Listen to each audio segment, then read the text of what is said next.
Hello, friends. Hello. Welcome to this History News Live. I have got a fan right here on the table blasting at me. I don't think the microphone is picking it up, but I will be unable to continue without the fan. It has been obnoxiously hot today. I have been on my swooning couch, fainting away. Feeling very sorry for myself. So thank you all for joining this live. And if you are watching on the playback, thank you for taking the time to watch on the playback. You may notice I have a beautiful background. Thank you so much, Steve, for sending in this photograph. Where am I? While we are guessing that, where has Steve put me this week? Let's say hello to Steve. On holiday near Winchester. How lovely. And as you, the weather is really nice. Well, I'm sure that some people in London would claim this weather is nice. I will agree to disagree. I am furious about it. Hi, Marianne. Hello, Shane. It is incredibly hot. I hope that I just want it to be cooler tomorrow. Oh, because genuinely, it today was. I'll be honest. I spent a large part of the afternoon in the bath because I am too pregnant to deal with this heat. I'm not even going to sugarcoat it. Too much.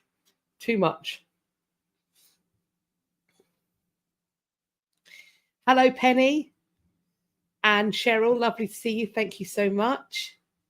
Make of Monarchies, hello. Cheryl showing off, saying it's cooler in Vancouver. I mean, I am jealous. I'm very, very jealous. Hello, Yvonne. Hello. Carol's off to a coffee morning tomorrow. Lovely. Thank you for dropping in, Crazy Artist Lady. It's very kind of you to pop in, and hopefully be able to catch it up on the playback later. Amanda, warmed up where you are over the weekend. Nice sunny spring day. Well, good for you. Because here it is like a portal has opened up into Hades. Whew. Hi, Julesy. Thank you for joining. Ricky, glad you could make it to a live. It's been very warm here. So thank you. I don't know where you're based, Ricky. Thank you for making the time to come on down. Right. Any got any guesses as to where I am, where Steve has put me today? Any ideas? Steve, you can't answer because obviously you know because you sent the picture in. While we're waiting for that, I just want to say we have got some updates, some repatriation / decolonization news. We have got some ding-dongs. There's been some ding-dongery in the news, and we have got one event and or exhibition to discuss. There is no up pin board, still can't get it to work. Articles are, however, listed and numbered in the description box, and they will correspond with the slides that you will be, the slide numbers that you will be seeing on screen. So the numbered list will link up to the slide that we're going to be looking at. The number will be at the bottom of that. Lots of people have sent me articles. I will be thanking you all shortly. I have seen a number of articles coming in yesterday and today. They have not been added to this live. If they are new news or new articles, they'll be added to the next live. And one other thing, I do occasionally receive, some people do send me news items on the Twitter. I will be calling it the Twitter for the foreseeable.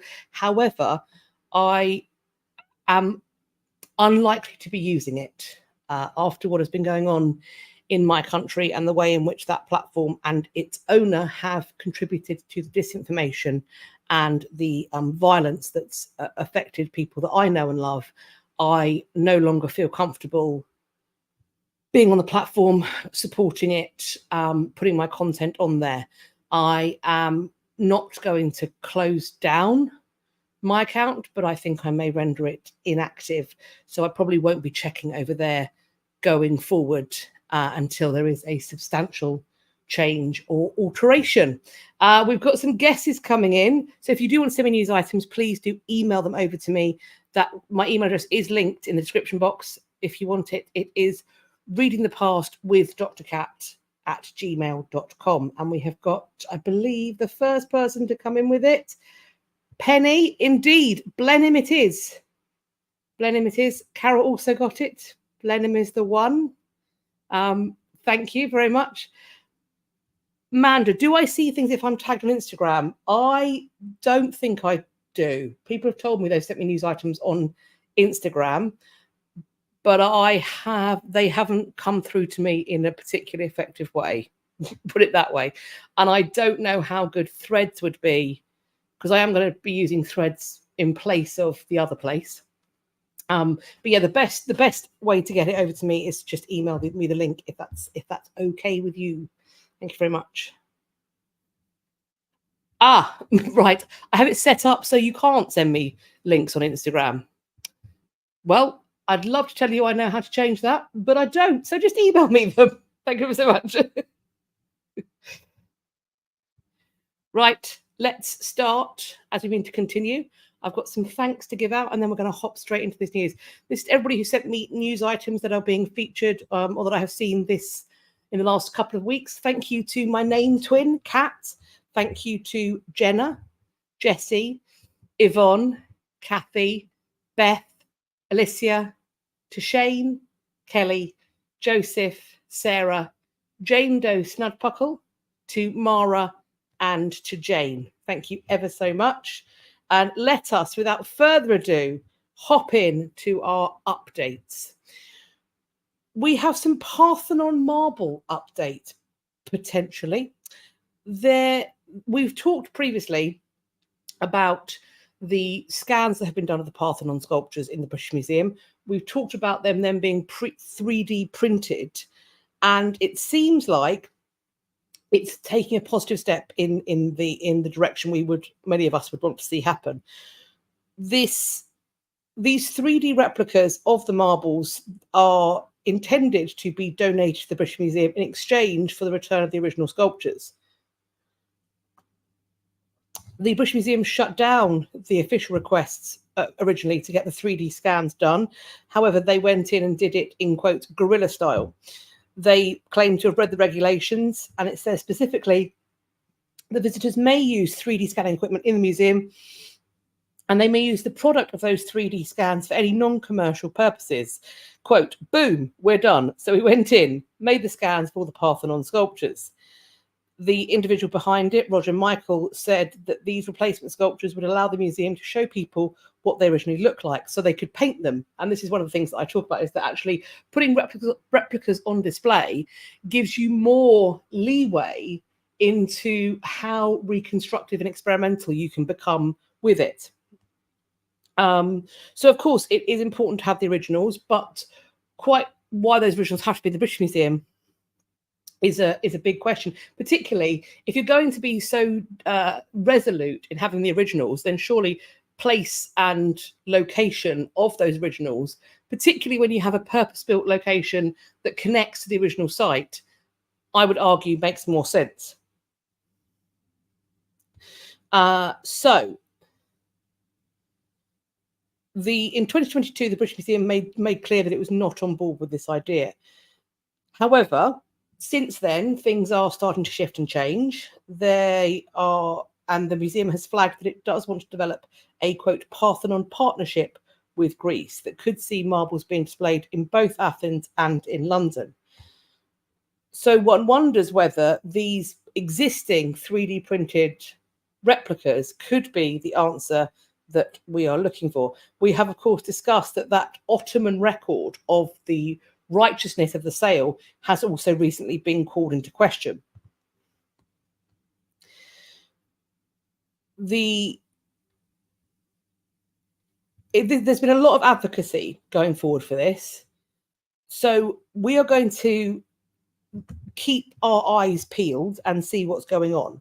I think it is worth pointing out, I've got another article coming up in a not the next one, but the one after, that of course, we have undergone a political shift in this country. And so that potentially does open the door for some other changes. We shall see. we're being told, we've talked about this, about the closure of exhibits of Native American goods. Museums closed these exhibits some 6 months ago.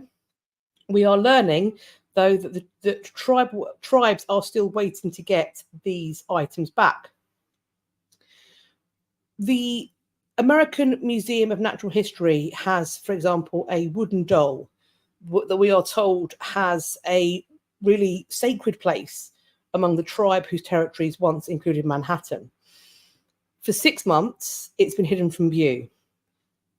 And the question is, so you've taken it off display, but why is it not going back where it belongs? Museum officials, we're told, are reviewing more than 1,800 items as they work to comply with the requirements, while also looking at a broader overhaul of the half-century-old exhibits. It's reported that tribal leaders are, however, sceptical, saying that this is a very slow process. It only seems to be getting slower. That the new rules that are being put in are there because of consistent years of complaints from tribes that hundreds of thousands of items that should have been returned under the Native American Graves and Protection and Repatriation Act are still in museum custody. The president of the New York Museum, Sean Decatur, promised tribes will hear from officials soon, claiming that the past few months have been spent re-examining the objects so that they can then, from there, begin to contact tribal communities. He said that the ultimate aim is to make sure they're getting the stories right. Lance Gums, who is the vice chairman of the Shinnecock Indian Nation, a federally recognized tribe in New York's Hampton, said he was worried about the loss of representation of local tribes in public institutions, with exhibit closures likely stretching into years. The American Museum of Natural History, he noted, is one of New York's major tourism draws and also a mainstay for generations of area students learning about the region's tribes. He suggests the museum use replicas, once again, this is coming up, made by native peoples so that sensitive cultural items aren't physically on display.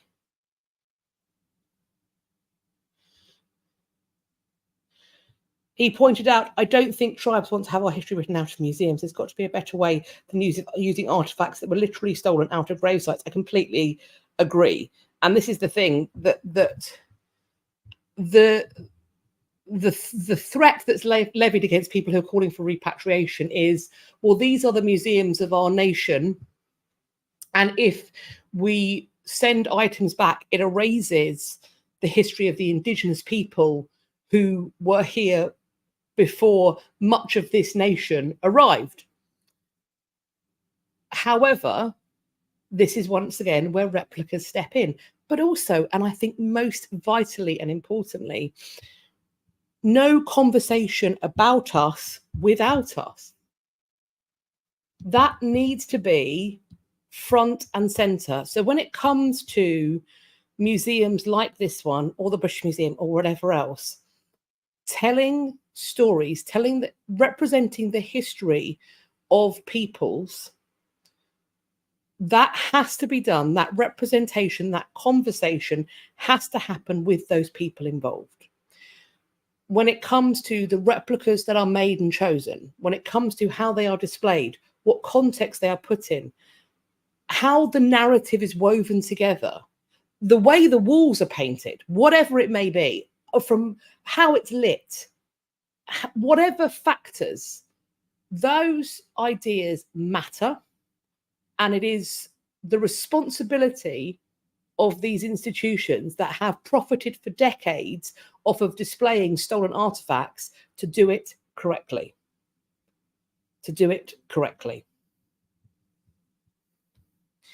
Cheryl, thank you ever so much for the super sticker. That's very kind of you. Thank you.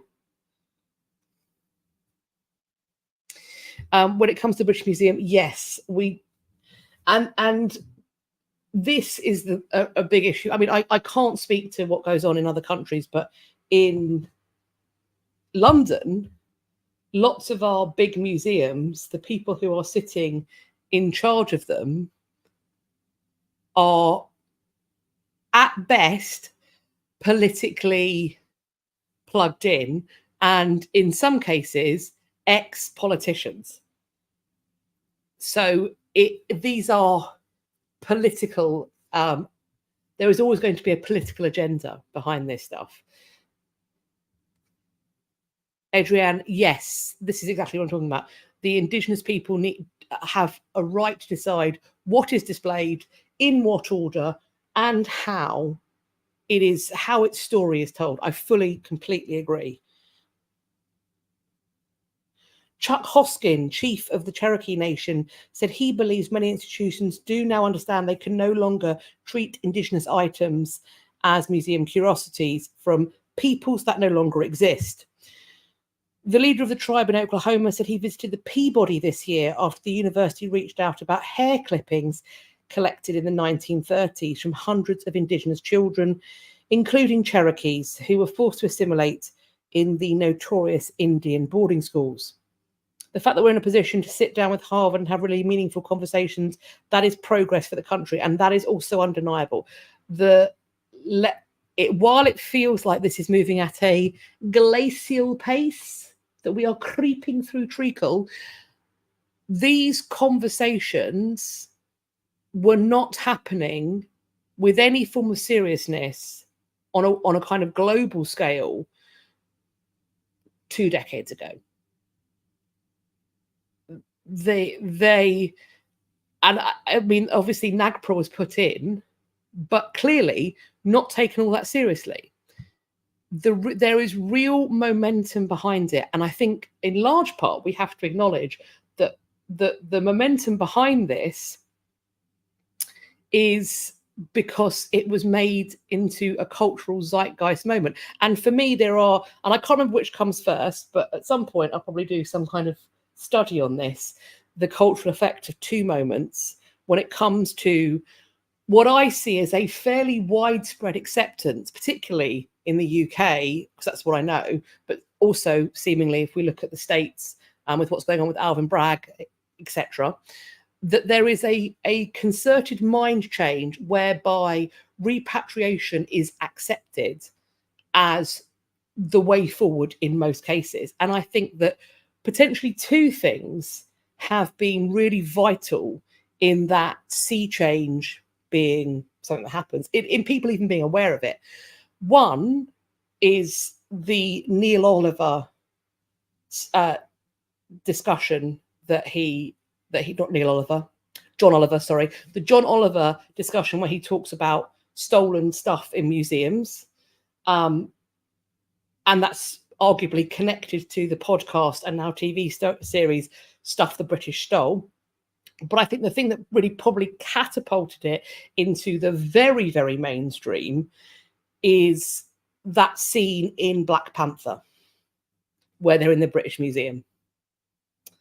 There are these cultural moments where the conversation becomes mainstream.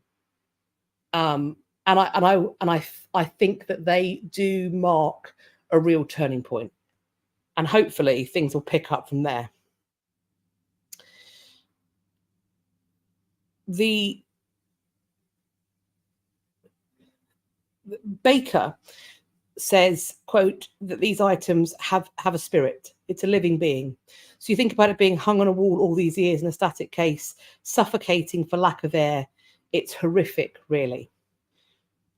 And when you consider it that way, and when you consider the moment and the weight that these items have, I think it's telling that we haven't moved quicker than we have. However, we are at least seemingly stepping in the right direction.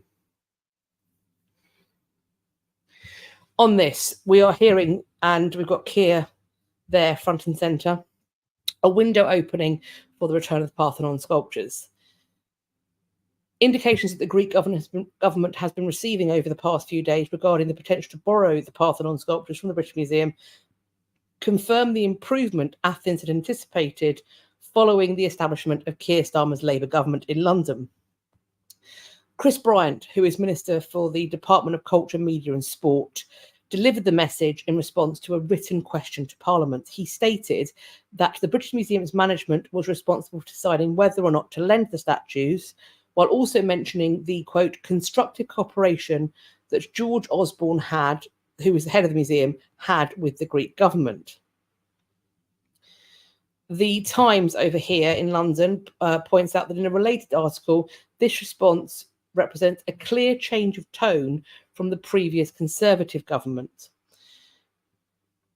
Starmer, as the newspaper points out, may use the return issue as part of a, quote, charm offensive with Europe, with which he wants to reinvigorate UK relations.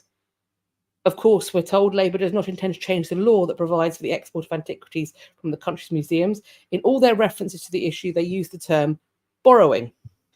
In other words, the basic difference of perception between Greece and the UK remains, with Athens insisting it has full ownership of the stolen objects. Bryant indicated which formula the British side would prefer, referring to the success of the agreement between the British Museum and the V&A Museum, with the Mania Palace Museum in Ghana that saw the return of 32 gold and silver objects stolen 150 years ago. The loan agreement is for 3 years, with the possibility of an extension for a further 3 years.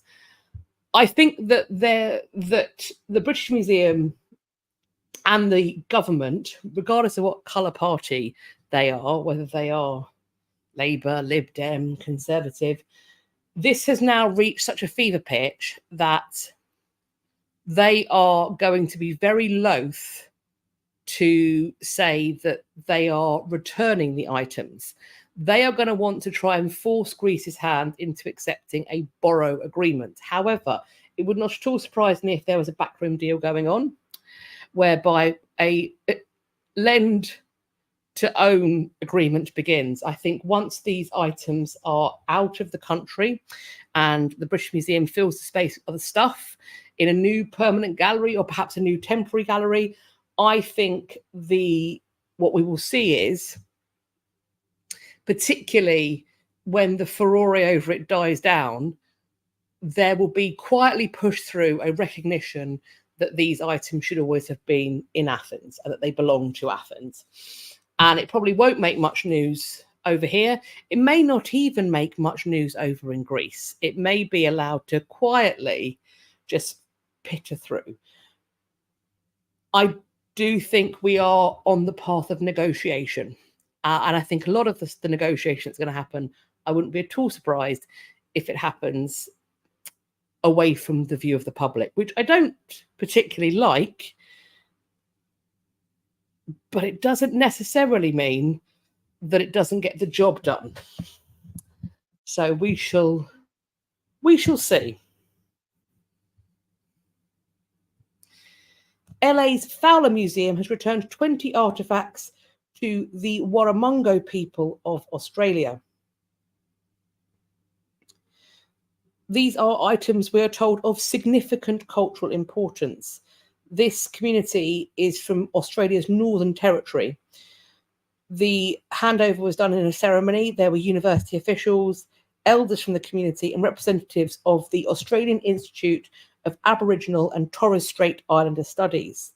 This is the government agency dedicated to the repatriation of local cultural heritage. On the return of the Parthenon sculptures, Steve points out that we might get some interesting loan items from Greek museums. We may indeed. This is the thing. This is what I've always been banging on about. Even if you don't buy into the ethics and morality of just because I stole it doesn't mean I get to keep it. Even if you don't buy into that, the conversation has changed globally. Failure to recognize that and to move with the times is going to eventually, and I think we are not too far off from it unless we change tack right quick, other institutions around the world seeing particularly places like the British Museum as being a cultural anathema in their behaviour, and saying that until they can behave themselves, in quotes, we aren't going to lend them items. Not because we think that they're still going to steal them, but because we don't want to see to be collaborating with this behaviour. I think we will start to see academics and heritage workers refusing to give their time and expertise to institutions and heritage sites over here. And ultimately, we can cling bloody-mindedly onto the Benin bronzes and the Parthenon sculptures and whatever else. We can cling to it. But if we do so, we will look back, I think, in maybe 15 years, maximum 15 years' time, we will look back and recognise that we are substantially the poorer for it.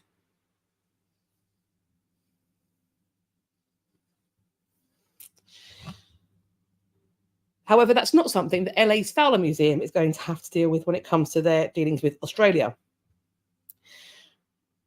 One of the elders from this community who worked closely with the museum on the return said, quote, "It's very important that a lot of these artifacts are coming back for the Warramungu people. A lot of these artifacts that museums have went before us, we didn't even see them. The return, we are told, is voluntary and ethical. The Fowler has been actively pursuing repatriation in recent years. In February, it returned 7 objects looted from West Africa's Asante Kingdom. I think we talked about this, back to Ghana. This return was made possible from a 2019 grant, which totaled $600,000.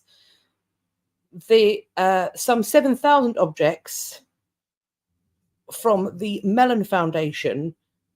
This money was from the Mellon Foundation, and it was given to research the collection from Africa, which included some 7,000 objects. The museum research determined that 7 items had been stolen from the Asante Kingdom during the Sagrenti War, also known as the Third Anglo-Ashanti War. Quote, "At the Fowler Museum, we think of ourselves as temporary custodians of the objects in our collection. In the case of pieces that were violently or coercively taken from their original owners or communities, it is our ethical responsibility to do what we can to return those objects. It is a process that will occupy generations of Fowler staff, but it is something that we are unwavering in our commitment to accomplish." Steve's got his wish list of things he'd like to see coming over, including the Antikythera mechanism. I would love to see the Antikythera mechanism come over here. I can see it as part of a really interesting exhibition on arguably the history of mechanics, or maybe we could do it on mysterious items. Maybe we have the Voynich manuscript, we have the Antikythera mechanism, and we do a whole series of things on things we don't quite know how they worked or what they're supposed to do. Alternatively, we do it on machinery, mechanics. So perhaps we have some early clocks in and various things like that. Wheezy, I have a video on the Antikythera mechanism, so do feel free to have a little search on the Antikythera mechanism. It's weird.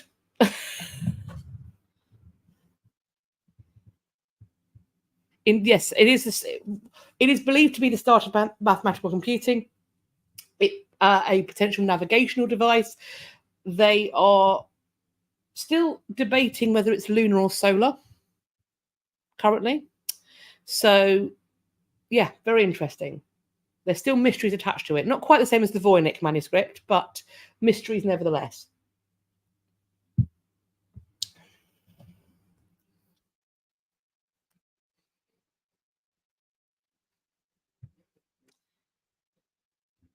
Iowa paves the path for museums with landmark restitution of Benin bronzes. So here we go, another thing that perhaps, that almost certainly should be going back from here.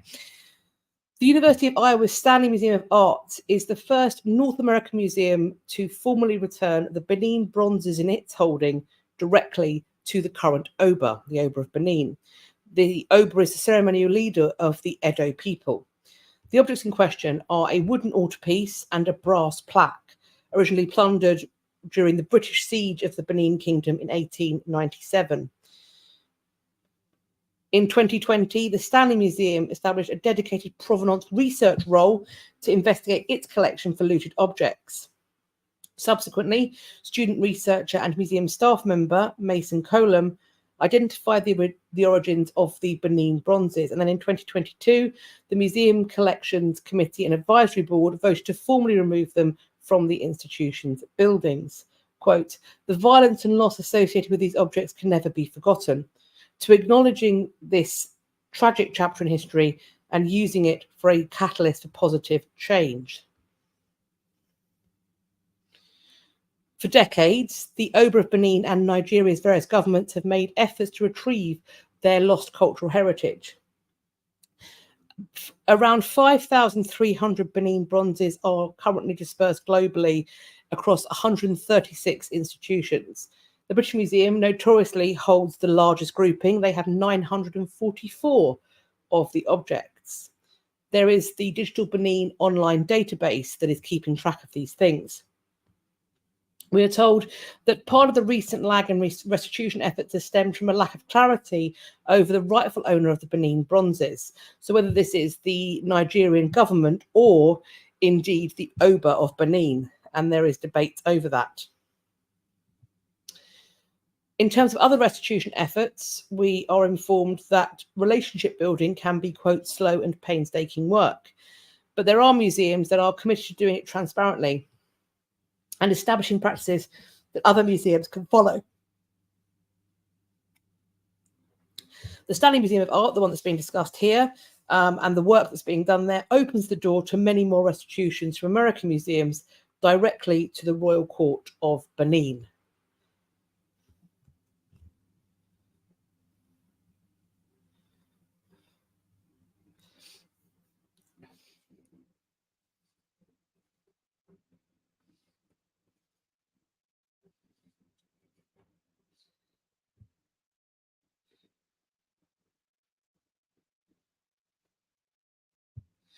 Do you have any ideas about which ones you mean, Simon?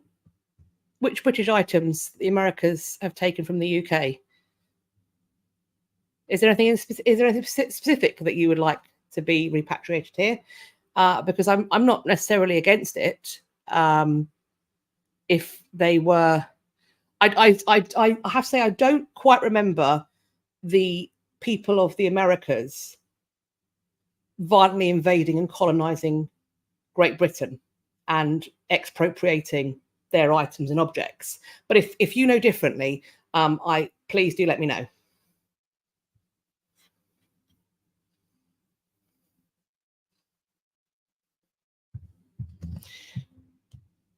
The American Museum of Natural History has repatriated the remains of 124 native people. They hold, we're told, the bodies of some 12,000 individuals from communities within and outside of the United States, the majority of which do lack identification. They are repatriating these 124 individuals and 90 native cultural items. This is due to them facing increasing pressure to return the human remains in their holdings. This, of course, relates to NAGPRA. On the 25th of July, the President, Sean Decatur, updated staff on the institution's repatriation efforts. According to his announcement, we are told they have conducted, quote, more than 400 consultations with approximately 50 different stakeholders, including hosting 7 visits of Indigenous delegations and 8 completed repatriations.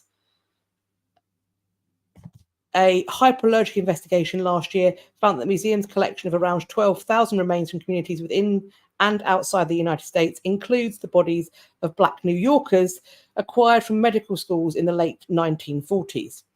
Collected across 150 years of acquisitions, donations, and expeditions, a majority of these remains originate from the indigenous or colonized communities and lack identification. A representative did note that the museum's recent repatriations do not account for objects that were on display in its since closed galleries, as, quote, reviews and consultations for these items are still ongoing. The Federal Register shows that in April, this museum identified the remains of 3 individuals affiliated with the Santa Ynez Band of Chamush Mission Indians of the Santa Ynez Reservation, which is situated in Southern California. their bodies have been taken from San Miguel Island and Santa Rosa Island. In the late 19th century, the museum acquired one set of remains from a James Terry, a curator in its anthropology department. It got two others from Felix von Luschken, an Austrian-born anthropologist and ethnologist whose private collection of more than 5,000 human skulls was sold to the museum after his death. The same month, the museum identified the remains of four other individuals, one associated with funerary objects that were affiliated with several tribal communities in California, including the Santa Ynez tribe. We are told that many families of individuals in this museum's collection have still not received information about their ancestors' whereabouts, according to recent reports. Steve, the only thing you can think of is World War II bases for destroyers. Agreement the church made with FDR. I am not familiar. And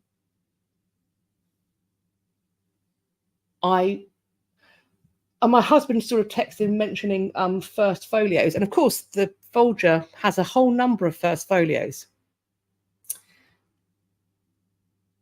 I don't think that either of these classify as looted objects.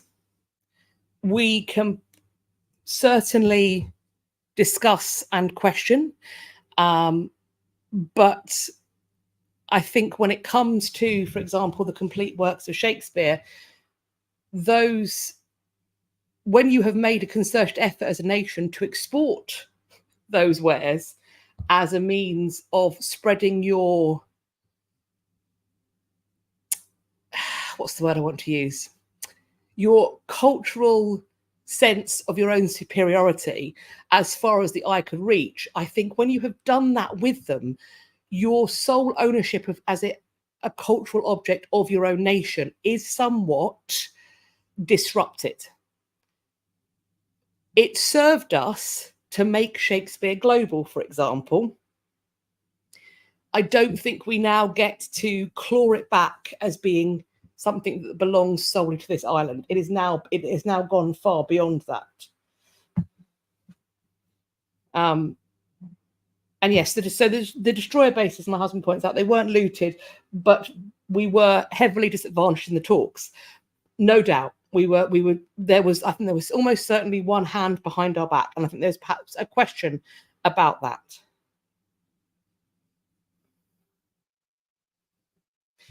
Lana says that the British cemetery on Ocracoke Island in NC, the land has been deeded to the UK. Interesting.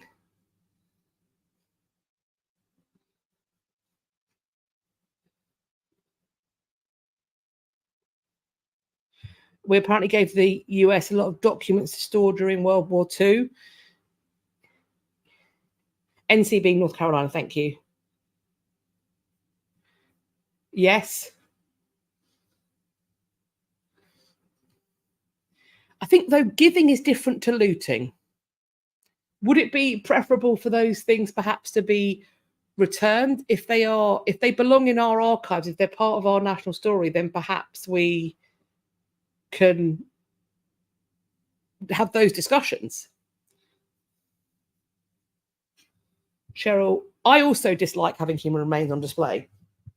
And as with so many things, I can't think of a hard and fast rule, but it makes me incredibly discomforted. And I think there is, of course, a time and a place for the use of human remains in study and experimentation. But I honestly don't see why your average 15 quid ticket paying person who is not a biologist, anthropologist, or physician needs to have access to human remains. I don't see why.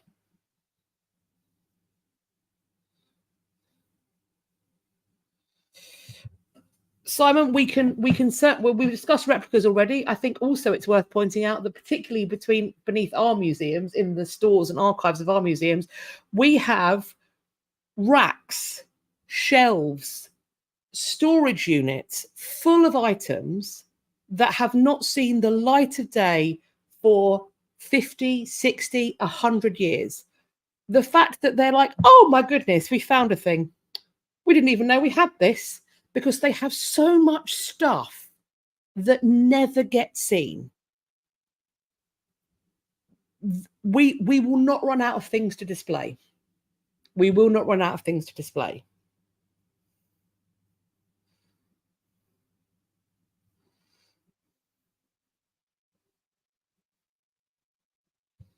Medusa points out that the Magna Carta was stored at Fort Knox. I did not know that. I assume for safekeeping, on account of us being blitzed. I'm assuming you're talking during World War II, that it was kept in safe haven. I mean, we have got the Magna Carta back. It now is in our museums, etc.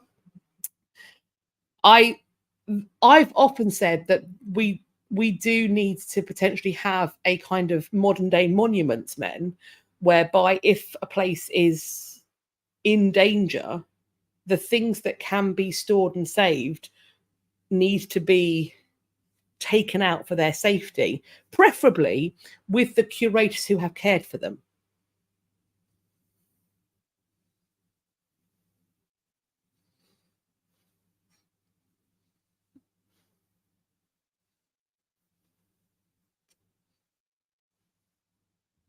Devi, with human remains, 3D models like they recently did with Utsi. I didn't know there was a 3D model. It's best to leave the actual corpse to doctors and scientists to view it and take care of it. I think if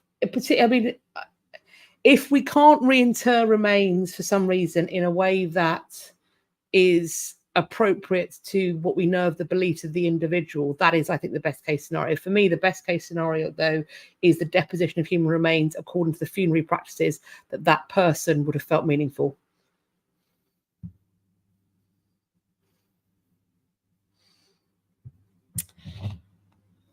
We've got this again. I think I've doubled up here. Yes, I've doubled up. It's a different article on repatriations, but it's about the US Museum repatriating objects to Australia. We have talked about this already. We've got some great photos there of the items coming up. And the reason for including this is that it talks about what the items are specifically. I may butcher this pronunciation. I apologize. The 20 artifacts include a kupicha, or an adedze, a martan, a kind of knife, a merkutu, a sheath, a wartilikiri, which is a hooked boomerang, and I'm not sure if the N is silenced, but I will try a ngurulumuru, a fighting pick. These had all been gifted from Welcome to the Fowler Museum from the Wellcome Trust in London in 1965.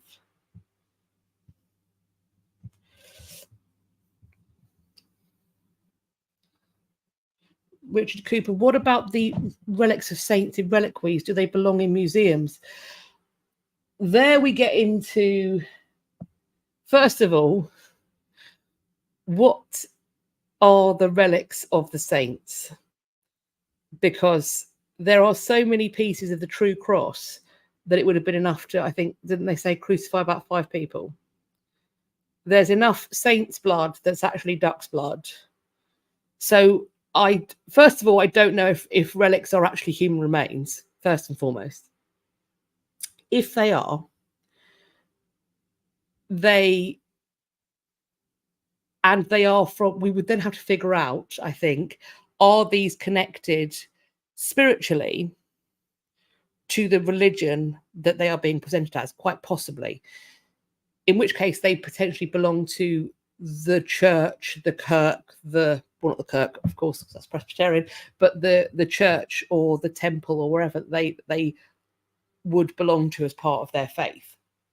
When we have things like ossuaries, like they have in Prague, where there has been a space effectively decorated with a bunch of human remains, with skulls, etc., that is an act of worship and faith done with remains with usually the descendants of those people with their blessing and permission.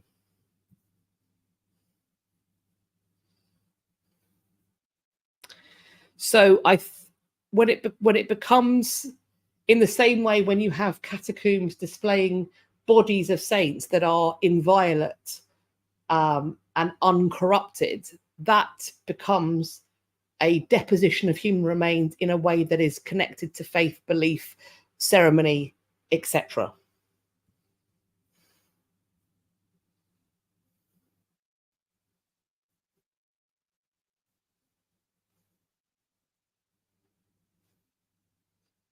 Steve, when you at Winchester Cathedral on Saturday, they did an examination a few years ago of the boxes containing the bones of Anglo-Saxon kings and possibly St. Swithin's, which were mixed together. This is the thing, that when you start to get to relics, they were rented, sold, etc. for a profit.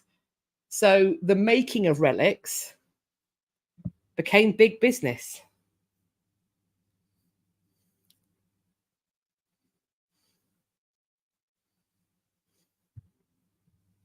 New news we're on to now, friends. Heavy rain has apparently led to the discovery of one of the oldest dinosaurs ever to be found.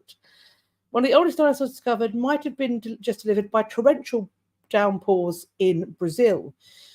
Heavy rain sped up the process of erosion next to a reservoir dating back to the Triassic, so it's around 233 million years old. If the dating is accurate, this would be right at the very beginning of what we know as the dinosaurs. The prehistoric animals are thought to have first emerged during the Triassic at a time when the continents were connected as Pangaea. The fossil is awaiting further investigation and publication, but a sheet about the discovery was shared with the Associated Press. What's been reported so far is that it was an apex predator from a family of carnivorous dinosaurs that walked on two legs, and it might represent the most complete of its kind ever found. They found that it was an ancient animal that's about 2.5 meters or 8.2 feet long. This ancient find is an exciting opportunity to learn more about the earliest days of the dinosaur. Whether the animal is new to science species or a member of an existing one remains to be seen, but the team are very excited and surprised by what they've discovered so far. How cool is that?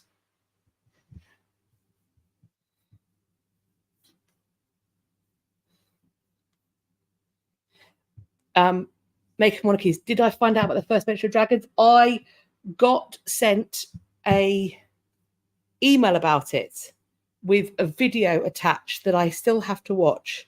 I'm going to be honest with you, the heat has been getting to me. But yes, I have been sent something that I'm going to look into. So watch this space.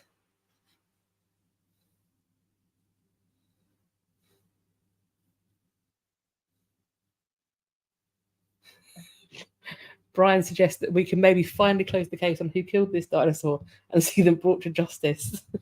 Have you been hanging out with Ricardians? be careful.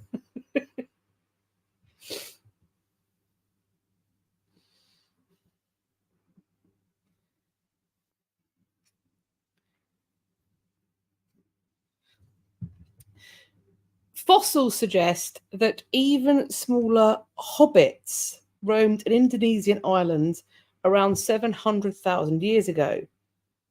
20 years ago, on an Indonesian island, scientists found fossils of an early human species that stood about 3.5 feet tall. They gave them the nickname hobbits. I feel attacked. I mean, I'm not 3 foot tall, but when I used to do fencing and I would get ready for a bout, it was not uncommon for the person I was sparring or the teacher to say, "Remember, Cat, for the Shire." So this is triggering to me. The new study suggests the ancestors of the hobbits were slightly shorter.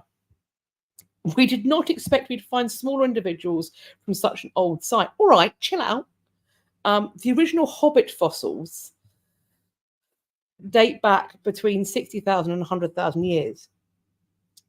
The new ones, new fossils were found about 45 miles from the cave where the first Hobbit remains were uncovered. In 2016, researchers suspected the early relatives could be shorter than the Hobbits.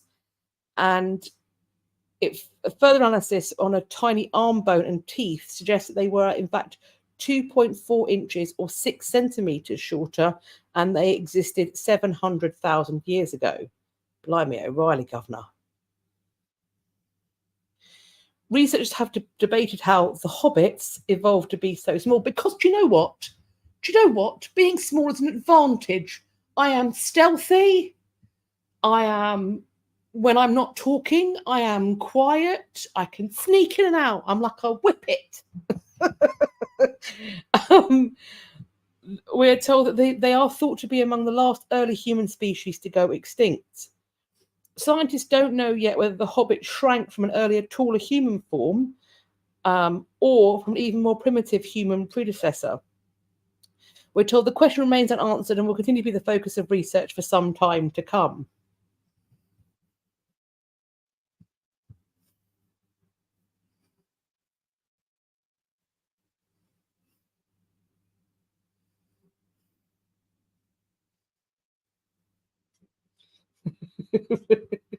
Yeah, and I also had, because it was a historical European martial art, so it was a historical fencing form, so I had a rapier made for me by a blacksmith, and it was based on a rapier that's actually in the Wallace collection. But because I'm short, the standard rapier used to like scrape the ground. So the blacksmith decided that it was best to make the hand grip slightly smaller and also the blade length a little bit shorter. Not a lot, but a little bit. He also decided that, not without telling me, but when I went to pick it up, he had embossed the blade with the name of our club and the words Kids Edition. So I had the Kids Edition rapier. So yeah. So Hobbit, Kids Edition, etc., etc.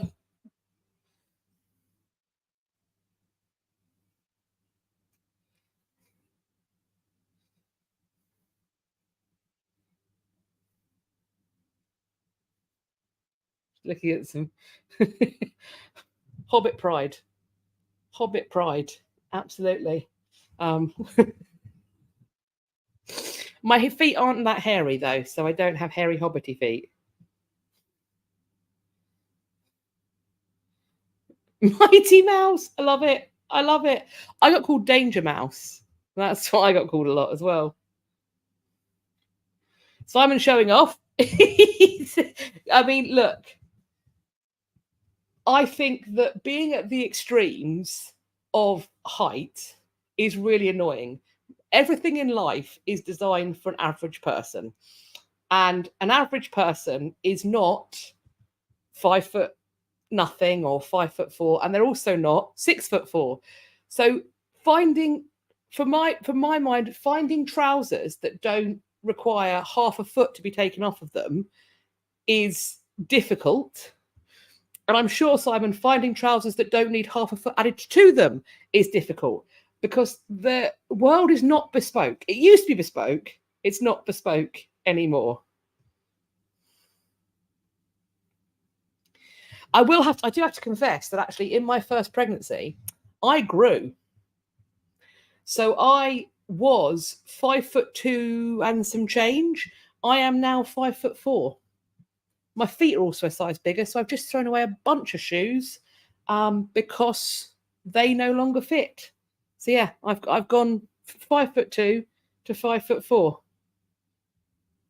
I still can't reach top of cupboards though. I've still got to climb up on work surfaces, or I have to pick my son up like a grabber keeper. I'm like, can you get that box out? I lift him up to be a grabber.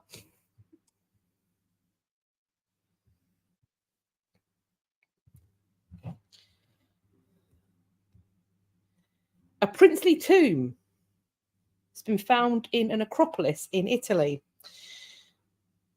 Archaeologists have uncovered a quadrilateral quadrilangular, that's a really hard word for me to say some reason, tomb at the centre of a large circular pit. It measures 3.8 by 2.2 metres, and it contains over 150 ornate objects that were placed there as funerary offerings, including a two-wheeled chariot, a set of bronze objects, including a helm, numerous cauldrons, and finely decorated vessels. It's thought that this resembles a funerary banquet dating back to the 7th century BCE. This burial belongs to the Picentes cultural sphere, but many of the objects are of Etruscan origin.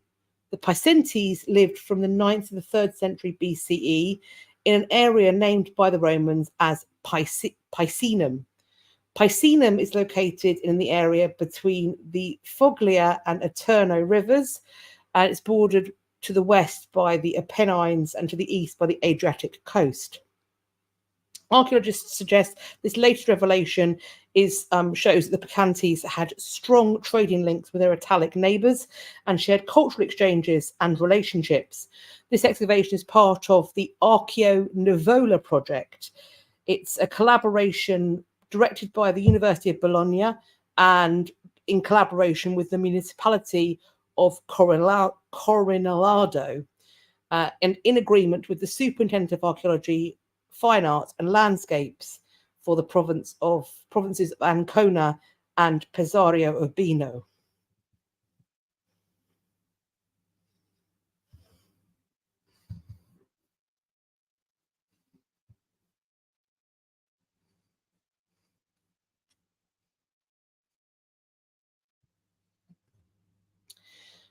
A museum is hoping to acquire a Bronze Age bracelet so that it can be kept for research in the county in which it was found.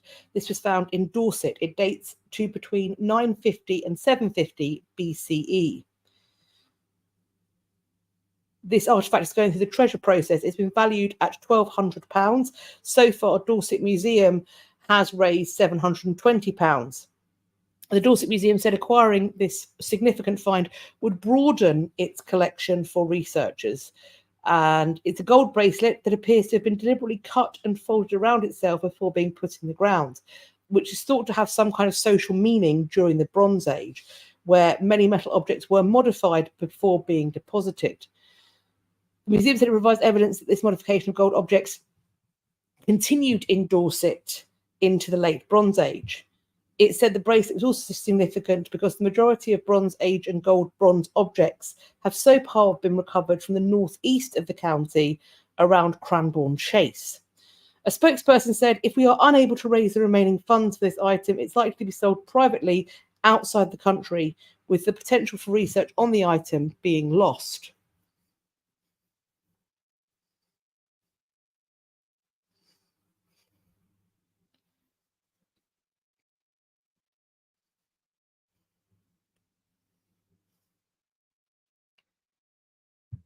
Debbie, this is an excellent question, because I see people use the word necropolis and graveyard interchangeably.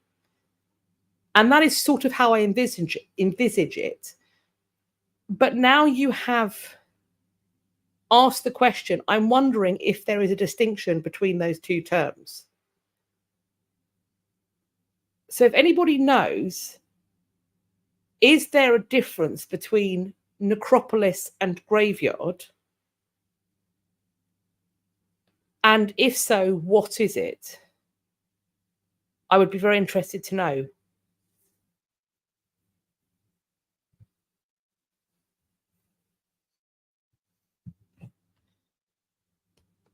A 3,000-year-old Bronze Age hoard has been discovered during a house building project in Scotland. This has been called the Rosemarkie find. It was unearthed during the Black Isle housing development at Greenside in Rosemarkie, which is in the Highlands, Scotland. They have found rare organic plant remains intertwined with 9 bronze bracelets and necklaces that were buried around 1000 BCE. We've got some answers coming in here. Marianne points out they are distinct terms. Julesy says she's copied and pasted. A cemetery, especially a large one belonging to an ancient city. Necropolis refers to ancient sites. Graveyard cemetery applies to modern sites. Simon, a necropolis is a city of the dead. A graveyard is a Christian burial site. Thank you. Devi, always thought the ancient Egyptian funerary finds as a necropolis, i.e. one big graveyard. Yes, because I wouldn't walk into like Highgate Cemetery and think, a necropolis. I wouldn't think that. Okay, thank you for the clarification, friends. Love this. I love our chats.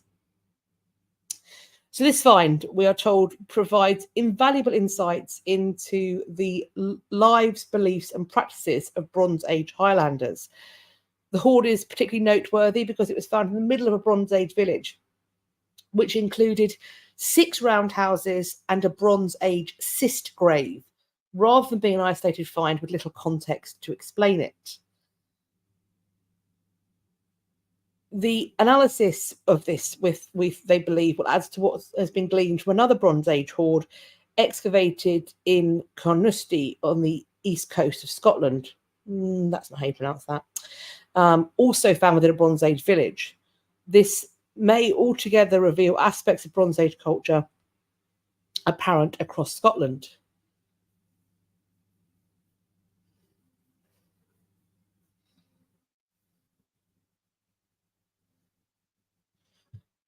The laboratory excavation revealed a complete neck ring, a partial neck ring, 6 penannular incomplete ring bracelets, and 1 cup-ended penannular bracelet. These artifacts were intertwined with fibrous cords that had survived the 3,000-year internment, showcasing the intricate craftsmanship of the time. So we also seemingly have organic materials in there as well. The leader of the laboratory excavation, Rachel Buckley, said, quote, "The recovery of these artifacts was successfully carried out under the controlled conditions necessary to preserve these highly significant objects, particularly the very delicate organic cords that tether some of the objects together." Where bracelets were held together with organic material, these were recovered as a group to allow further detailed study. While there are other examples of hoards where it's been postulated that items are bound together due to their positioning, the vegetation in the Rosemarkie hoard has survived for approximately 3,000 years, proving that these artifacts were held together. The antimicrobial properties of the copper in the bronze likely contributed to the preservation of these materials, as the corrosion products from the copper adhered to the organics, protecting them from decay. Got some more on necropolises here. Where are we?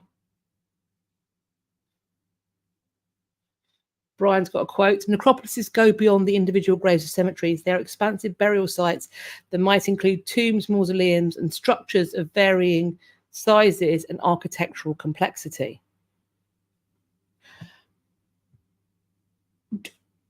Okay, this might sound ridiculous, but in New Orleans, there's a lot of above ground deposition of human remains. My understanding is because of the potential for the water level, it requires it to be above ground. As they are all inbuilt, is that a necropolis? Also, the American penchant for having what looks like a wall of like in cemeteries or burial sites, there's almost like one stacked above one another, not buried beneath the ground. I don't know what that's called. And you have like a little brass plaque on the wall and people put like flowers and stuff in it. Would that be a necropolis?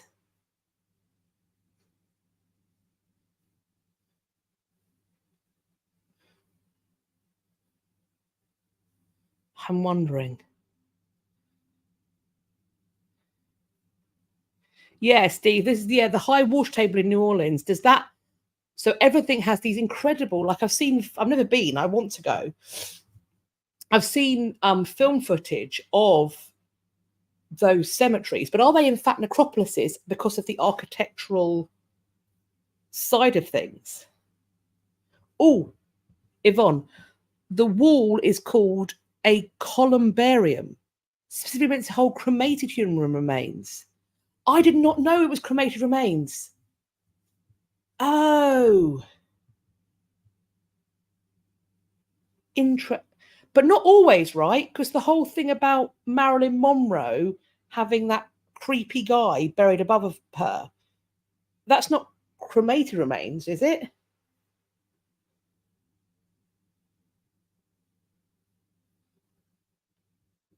Real Magnolia, you're from New Orleans. I'm guessing that's what you mean. Do you call the graveyards in New Orleans graveyards, cemeteries, or something else? Do you call them necropolises? Necropolises?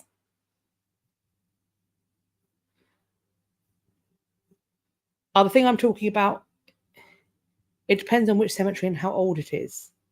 Okay. And Jessie's saying that that thing is called a wall crypt. Okay, so the Hollywood Forever is a mausoleum.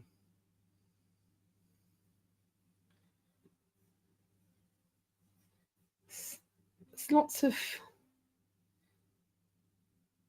I need to look into this some more because we talk about this ever so much. With this hoard, the question is why it was buried there, and the archaeologists are going to investigate the evidence over coming months. The shallow pit was filled once and only holds the hoard, and so therefore the archaeologists think that this burial was intentional and may have been meant as temporary storage. Evidence from the nearby settlement, they hope, will determine whether or not the hoard and settlement were abandoned at the same time. Educational initiatives have also been made possible by the archaeological work. They have been funded as part of Highland Council's planning consent conditions.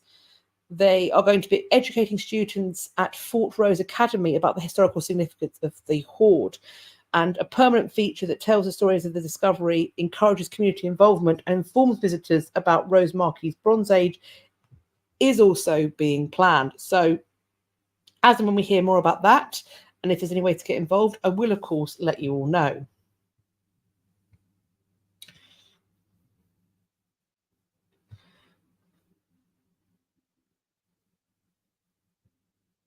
Okay, the Real Magnolia.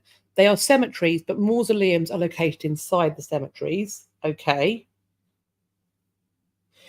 Devi, when a hoard like that one is found in Scotland, does it stop the building of whatever they're going to build, and for how long? It will stop the building of whatever they're doing.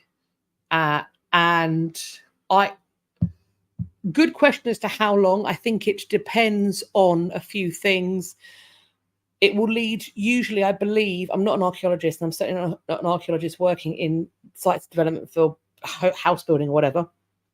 It will depend on a few things. My understanding is if something like that is found, there will be some determinations made, some other test pits dug, and I think then, depending on the scale of the site, its dating, its rarity, etc., the funds available, that then can extend the process out.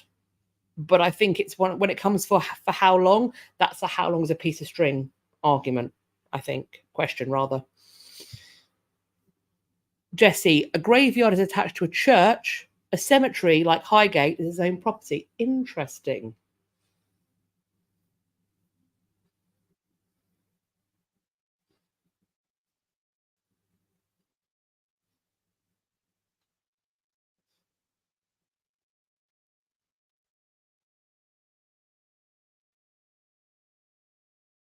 Uh-huh. Jessie's pointing that there's a channel, Hollywood Graveyard with Arthur Dark. I will check that out. Thank you very much.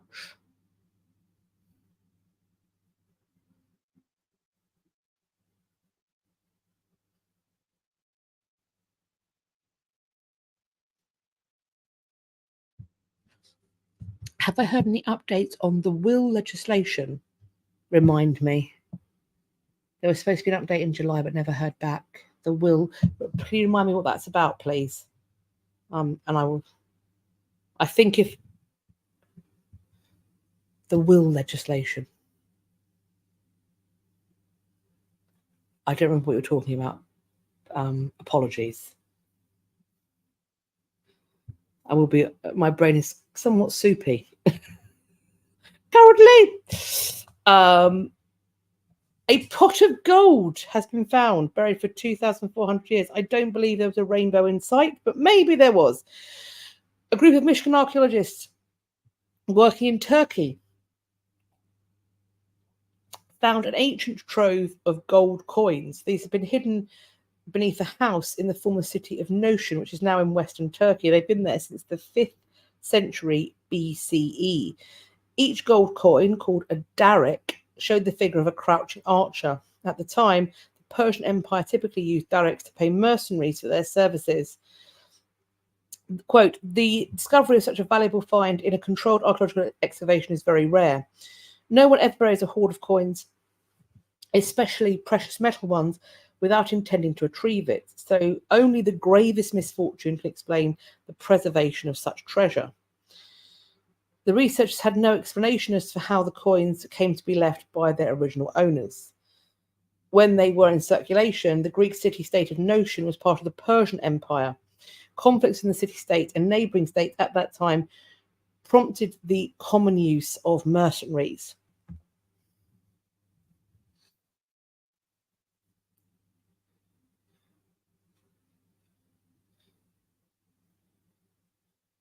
Steve Clark, Victorian London did have the Necropolis Railroad so that it could bury its dead.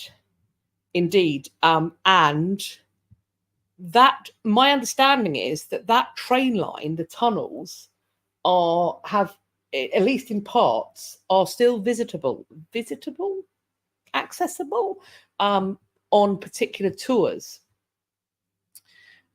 And the station entrance is still accessible as well, is my understanding. I think I saw a video on that in Hidden London. Alicia, yes, now you've jogged my mind. Destruction of wheels from 1850 after being digitised. I have not seen an update on that. I saw some further discussion on it. I saw some people raising their concerns. I need to check into that because it does otherwise seem to have gone away, which is concerning. Yes, I haven't seen anything on there being a decision one way or the other. I know that there was about the following month there were complaints and queries and concerns, but I haven't seen a response. I'll see what I can find.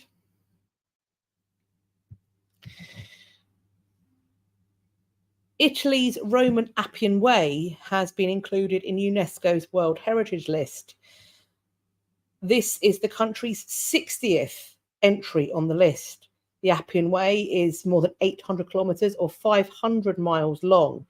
It's known as the, quote, Queen of Roads, the oldest and most important of the great roads built by the ancient Romans from 312 BCE.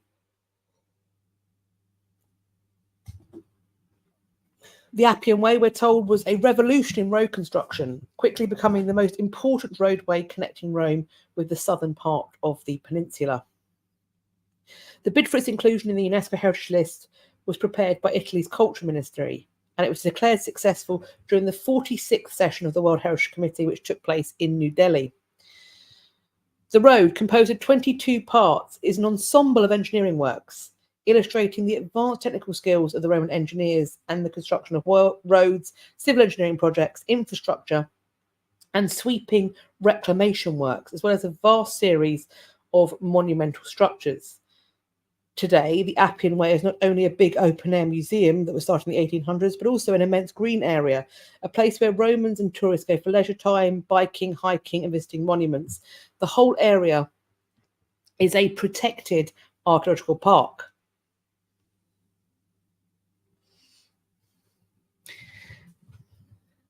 More Rome. A Roman-era sarcophagus has been found on a Bulgarian beach. It was initially reported by a former policeman vacationing in the area who noticed a sarcophagus near a newly constructed, yet to be operational, complex. He informed the 5th Regional Department in Varna, and there was then a swift response by local authorities and specialists. A team consisting of police officers, archaeologists, and representatives from the Culture Ministry arrived to inspect the artefact. The assessment dated the sarcophagus to the 2nd or 3rd century CE. It's approximately 90 by 235 by 75 centimetres, adorned with elaborate relief decorations, which include garlands, animal heads, rosettes, and a double-edged axe. They are characteristic of Roman funerary art. The sarcophagus does lack its original lid, and presents a unique challenge for specialists. The artefact was found with a modern marble lid featuring 3 niches, suggesting it might have been repurposed as a table. It had been painted with facade paint, which the team is now carefully removing to reveal any remaining original colouring to study the techniques used in its creation. They want to see what's under it, whether any of the original colouring has remained, what technique was used to make it, all of the information that will tell us if the sarcophagus is authentic.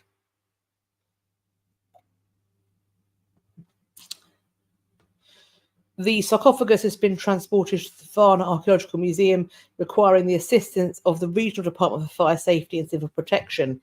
The artefact is now under further investigation and examination by experts at the museum. How and why this was found is seemingly unclear, and part of the investigation is trying to find out the journey to its coastal resort where it was found. So we will. No one knows why it's there. But it seems to have been used as a table. Question mark, question mark, question mark.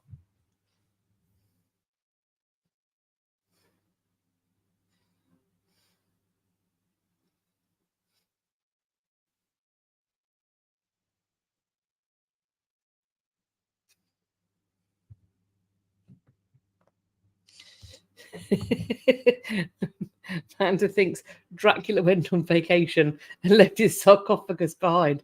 Possibly. That would, yes.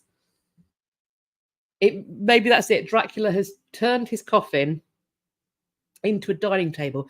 It's a weird game of Come Dine With Me. Because obviously you use their sarcophagus as a table. As they are a vampire, you then become dinner. So it's a weird Come Dine With Me.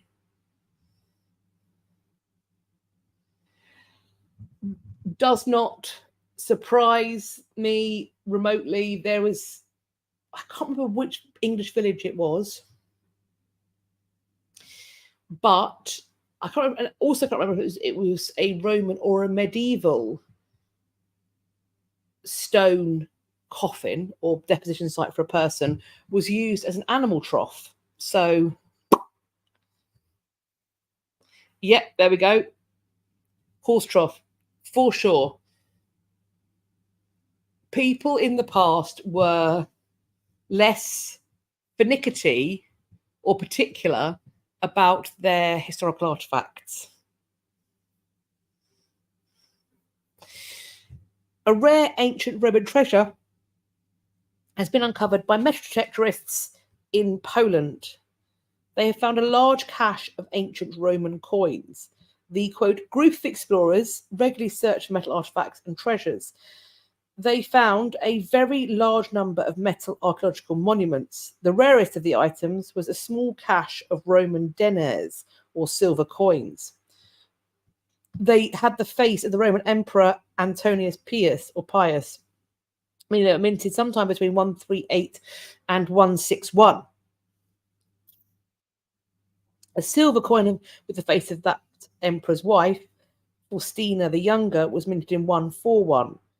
A fourth coin with the face of Antonius Pius was found. This one was minted between 146 and 152, and part of that one had been intentionally cut away, likely during a trade exchange. There was also a coin with the face of Marcus Aurelius, minted in 174. There were also counterfeit denars made by the Germanic Visigoths. The last coin in the cache was a large denier, twice the size of a typical coin of this make. Its size, we're told, makes it fairly rare. It was imprinted with the face of the Empress Herenia Cupressinia Etrasilla, minted between 249 and 251. Also found at the site of the investigations were several small silicon tools, dozens of pieces of pottery, but the age of the tools could not be confirmed. The pottery, however, are dominated by pieces from the Roman period, according to one conservator.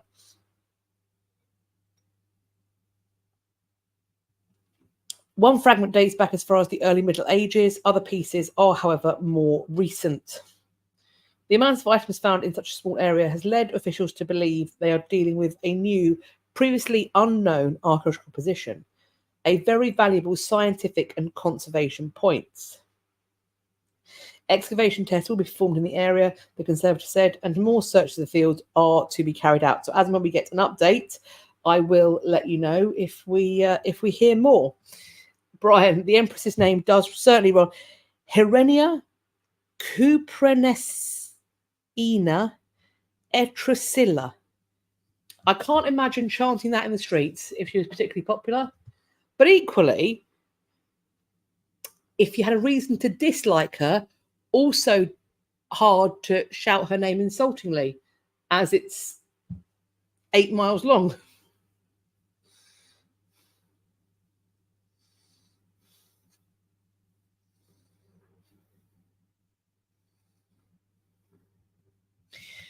A pair of medieval paintings have been acquired by the Louvre, and they are, as you can see here, very stunning. They are believed to depict the saints Zacharias and Elizabeth, parents of St. John the Baptist, originally part of a polyptych created in the 1330s or 1340s.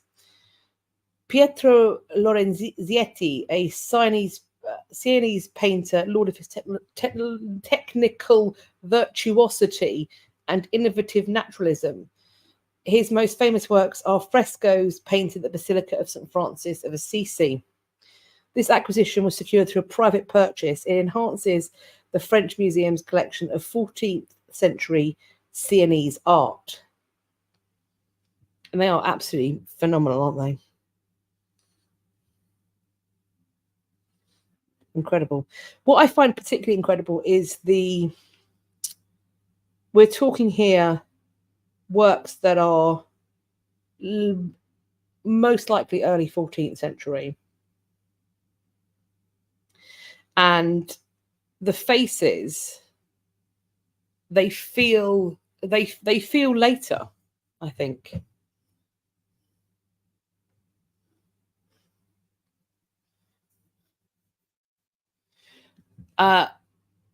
My understanding, I think we're talking about Mary, the Virgin Mary. My understanding is that the Virgin Mary's mother was called Elizabeth. I'm assuming it's a different Elizabeth than is the one here. That's my understanding.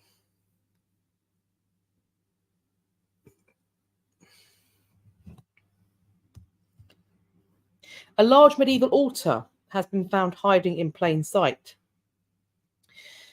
A stone slab in a rear corridor at the Church of the Holy Sepulchre in Jerusalem was an unassuming artifact. Oh, Virgin Mary's mother is St. Anne.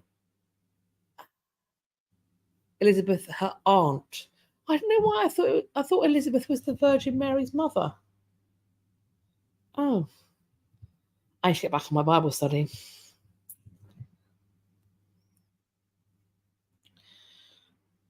So over the years, tourists have graffitied this object. Of course they have. But recently, it was needed to move the block and turn it around. And then in doing so, they have made a fabulous discovery. Oh, here we go. Elizabeth was the Virgin Mary's cousin. Mary's mother is called Anne or Anna. Jesus is John the Baptist's second cousin. Thank you. When they flipped this over, they found an 8 by 5 foot slab with geometric patterning, 5 circles formed by an unbroken band, a spiritual symbol known as a quincunx. Based on the motif, archaeologists from the Israel Antiquities Authority and Austrian Academy of Sciences have identified it as being part of a once elaborate altar that was consecrated back in the 12th century. Built in 326 CE at the behest of the Roman Emperor Constantine, the Church of the Holy Sepulchre was considered sacred by Christians. It's believed that the building itself sits on the site where Jesus was crucified, entombed, and rose from the dead. Hence the church's name, which refers to either the resurrection or to Jesus' empty tomb.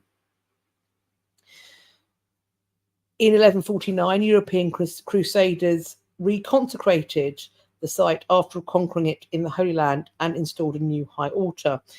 This was reportedly an imposing and beautiful piece of work, adorned with unusual carvings by stonemasons, so impressive that 16th, 17th, and 18th century pilgrims were still singing its praises in extant accounts. In 1808, a fire ravaged part of the church, and since then, the Crusaders' altar was lost. At least that's what people thought for a long time. The stone's decorations have unearthed a surprising historical connection. The patterning on the block was created in a style called cosmatesque, characterized by geometric stonework and decorative inlay using marble. It was a technique exclusively practiced by guild masters in Rome around the 12th century. It can be found in numerous churches, such as the San Crisogono, the Sistine Chapel, and the Stanza della Segnatura in the Vatican. Cosmatesque art was a cherished form that was rarely found outside of Rome. In fact, there's only one example that's been identified, and that's in Westminster Abbey, where you have got the cosmati pavements there. It's thought that the papal archives might hold further details about this altar's history and even identify the master who crafted it. But for now, the connection between Rome and Jerusalem appears apparent. The Pope paid tribute to the holiest church in Christianity.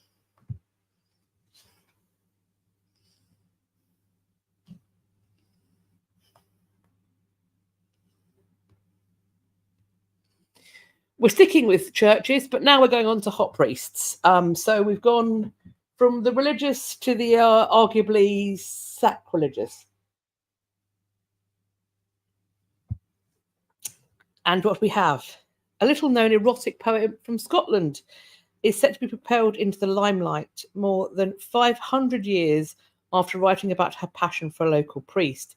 The National Library of Scotland is set to raise awareness about Isabel Níomich Acalin, in a 16th century Gaelic noblewoman, after unearthing one of her graphic poems. The comparison has been drawn between her work and Phoebe Waller-Bridge's comedy drama Fleabag, and also the hit sitcom by Lisa McGee, Derry Girls, which features a hot priest. Apparently, her poem pays tribute to the size of this priest's manhood. Maybe this should have been Ding Dong News now I come to think about it. And this is one of Scotland's earliest Gaelic manuscripts. Or should that be Gaelic manuscripts? Part of a 3,000-strong collection of printed works about the Gaels, their language, literature, culture, and history. She was the daughter of Colin Campbell, 1st Earl of Argyll, chief of the clan Campbell. She would go on to marry William Drummond, chief of the clan Drummond. Her poems are featured in the collection compiled by James McGregor, a dean of the then Cathedral Church of St. Mullaig on the island of Lismore in Argyll. Quote, in 16th century Scotland, when staying with a friend, it was common courtesy to regale your host with your best songs, stories, and poems. We estimate that in around 1500 she visited with James McGregor in Perthshire. When Isabel recited her poetry to McGregor, she may or may not have been aware that he was in the habit of copying down his favourites. Subsequently, she's become known in niche circles as a writer of erotic poetry during the Middle Ages, not exactly a time we associate with sexual liberation. I mean, to be fair, the Arthurian legends and myths are dirty. There is some, Lancelot, smut, I tell you. And then a little, of course, as well, the Canterbury Tales, the wife of the bath, filth, smut, perversion.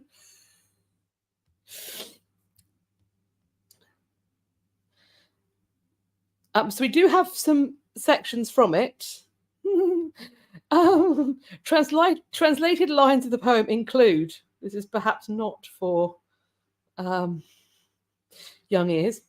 Listen, everyone in the house, to the tales that have been written of the energetic cocks with which my heart is smitten. Forget the fine-lipped cocks, so plentiful in the past. This man of holy orders has a cock at least as vast. I love her. Oh dear.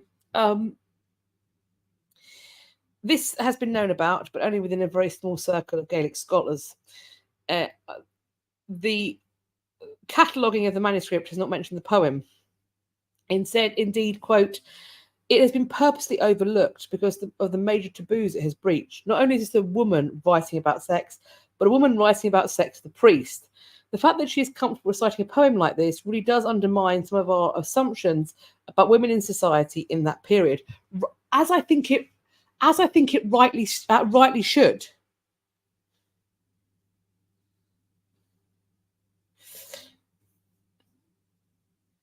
Brian, 1500. If she's doing this visiting in 1500, I am not sure whether clerical celibacy. I think clerical celibacy is still very much the order of the day when she's doing this. It is,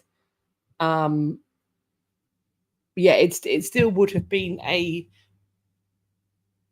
taboo. However, as we know, there were plenty of Roman Catholic priests.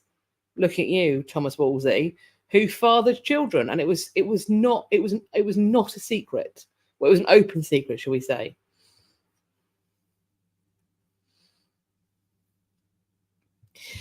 It's Ricky. I think as well. We have to constantly bear in mind that the Victorian censorship and kind of moralizing stripped so much away. And this notion of, and it's something that I think still clings to us today, this notion that the path and progression of, for example, women and their place in the world has been just this upward trajectory. I think we like to believe that because it means that we can't backslide. But that's almost certainly not the case. The rights and respect for women, etc., has always done this more than this. And attitudes to sex, conception, contraception, abortion have also done similar things.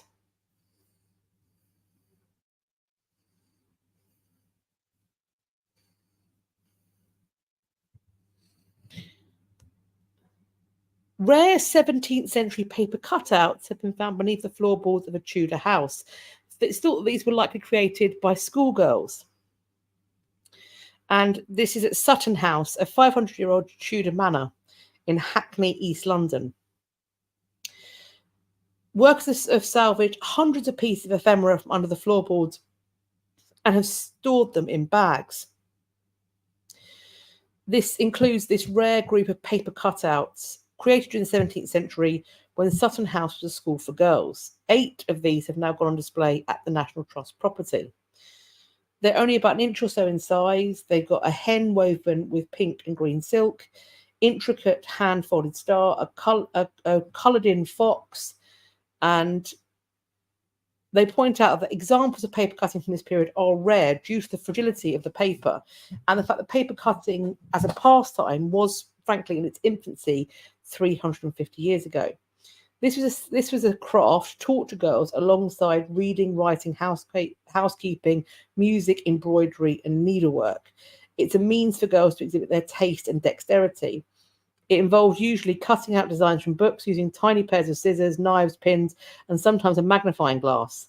Cutouts were then hand-coloured and used as decoration. Quote, the discovery brings to vivid life one of the skills that pupils were taught and the painstaking process of handling, cutting, and colouring such tiny pieces of paper. In the mid-17th century, Hackney was a leading site of girls' education in England. It was a boarding school for middle and upper-class girls. Curiously, one of the pioneers of the art of paper cutting was Hannah Woolley, who published numerous books on household management, including A Guide to Ladies from 1668, a supplement to The Queen-like Closet, 1674. Woolley also established a school in Hackney, and historians believe that she might have taught at Sutton House after she was widowed. The paper cuttings were identified by Isabella Rosner, who's an expert in early modern material culture, who stated there are only 2 other known surviving examples. The prints underneath the floorboards, quote, are hugely exciting as they give us glimpses into the rich material world of middle and upper class schoolgirls 350 years ago. Paper crafts certainly are not new, and of course it's not really that long after this skill is being used and displayed here that you start seeing, is it called decoupage, where they start sticking cutouts of things and using it in the kind of arts and crafts that they did. That is decoupage, isn't it? Where you get paper and glue it onto things. I don't know. Medusa, when did celibacy of priests happen? I looked into this, and it's something that is discussed at Latin councils. It's presented as, for centuries, maybe even many centuries, it's presented as being preferable.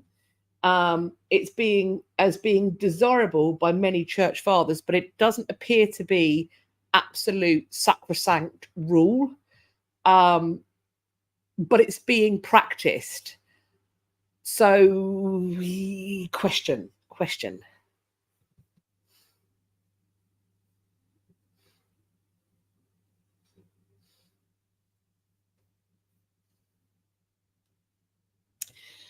Scientists have discovered a secret ingredient in Rembrandt's luminous The Night Watch.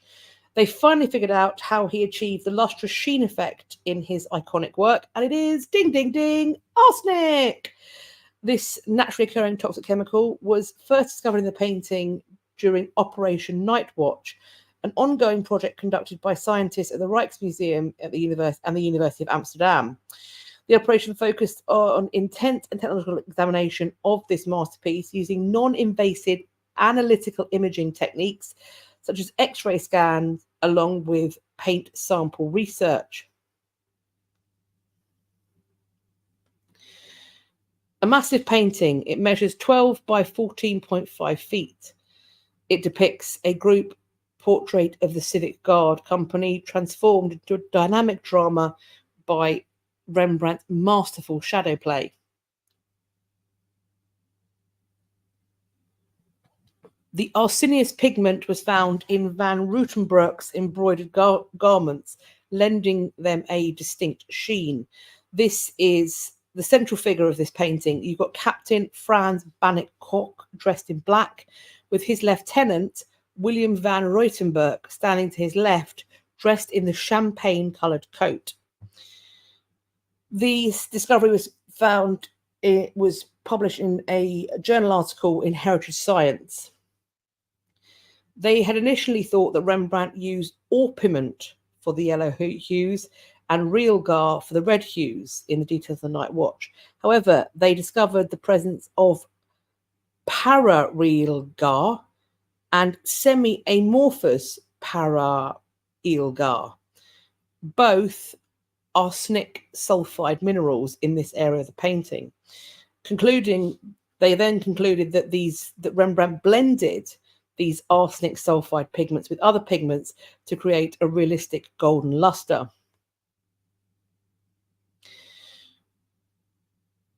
While other Dutch still lifes of the era also contained arsenic, they were mostly used for paintings of fruit and flowers. So Rembrandt's use of this pigment for portraiture is innovative.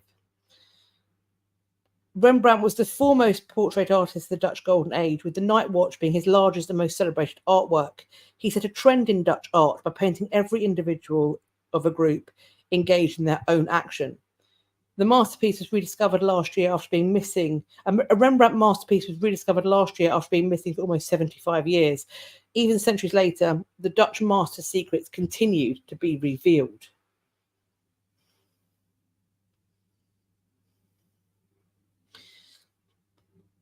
Our last piece of new news. This sounds like it might have been pretty scary to experience, actually. A performance at the Globe in London had to be abandoned when a flare fired from the nearby bridge. I think it's Southwark and Millennium Bridges. So basically either side-ish of the Globe, landed in the open-air theatre. Witnesses on Bankside said that fireworks and flares had been set off from Southwark Bridge and Millennium Bridge at about 10 o'clock on Wednesday, thought to have been fired by Algerian football fans who were celebrating the win of their team. An audience member, it was Anthony and Cleopatra, said to the BBC that he heard, quote, hissing from above before seeing, quote, an object fall through the roof and into the crowd. Emergency measures are then taken. People are moved indoors for nearly half an hour before police said it was safe to leave. I mean, if I had been in a production of Henry VIII and I'd suddenly seen an incendiary device fall into the Globe, I would have been like, not again. One of the audience members said that he first heard hissing, then saw an object fall through the open roof. By the way it fell and landed, it was clear the object was a cardboard inner tube for one of the fireworks. No one appeared to be harmed.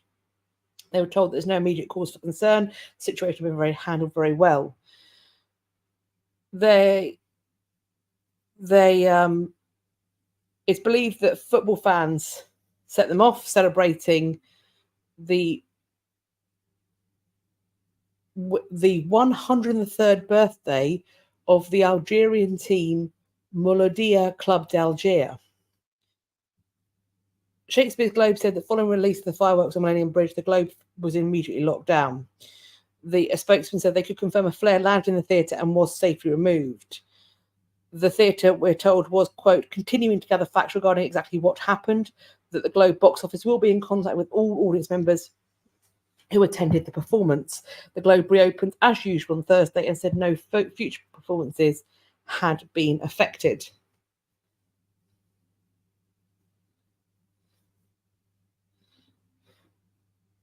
I think he was on Millennium Bridge with the matches, like in Clue. So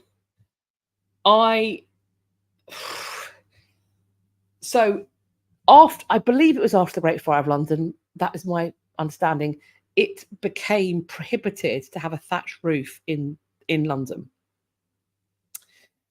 So my understanding is that the Globe had to acquire special dispensation, a special license to be able to have its thatched roof, because thatched roofs are effectively kindling.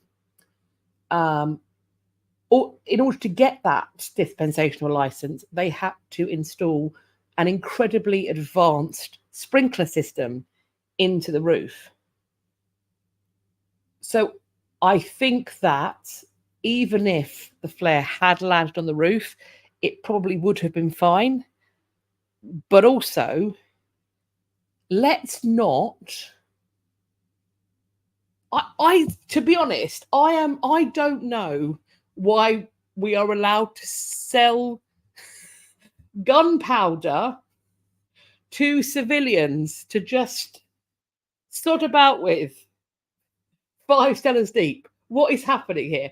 I mean, there's a big difference between an organised, orchestrated display and somebody sodding about on Southwark Bridge or in their back garden.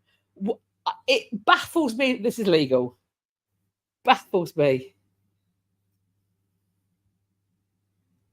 Yes, my understanding is that the differentiation between Romans and Egyptians is that the Egyptians communicate exclusively in BSL, I believe.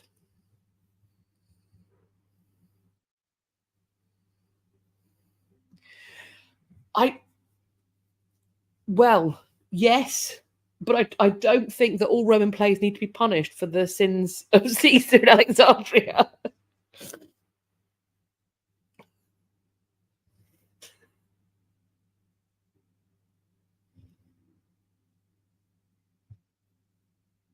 So we are moving on to some ding-dong news.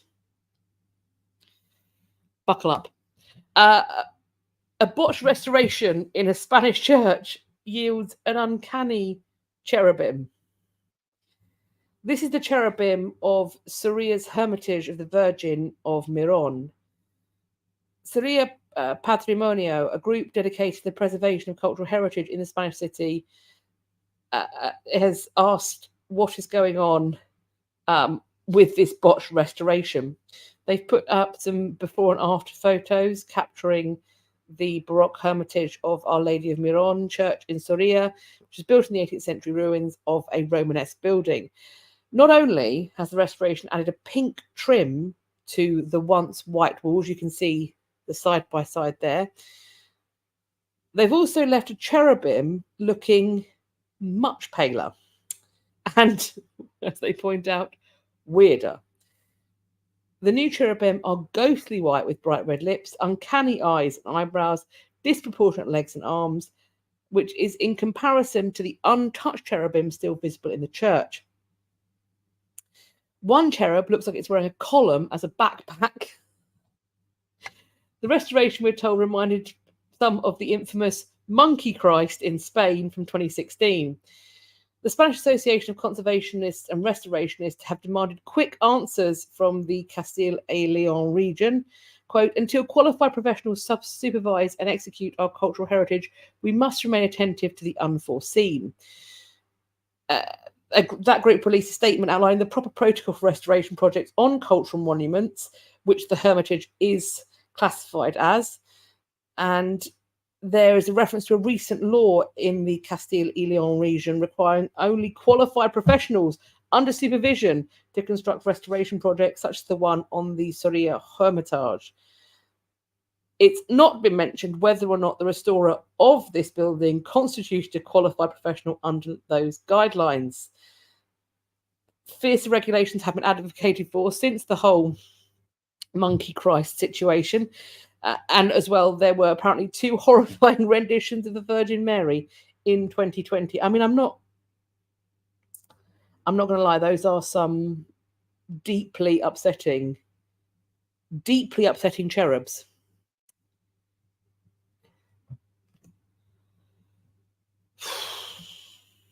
Deeply upsetting cherubs. But it doesn't stop there.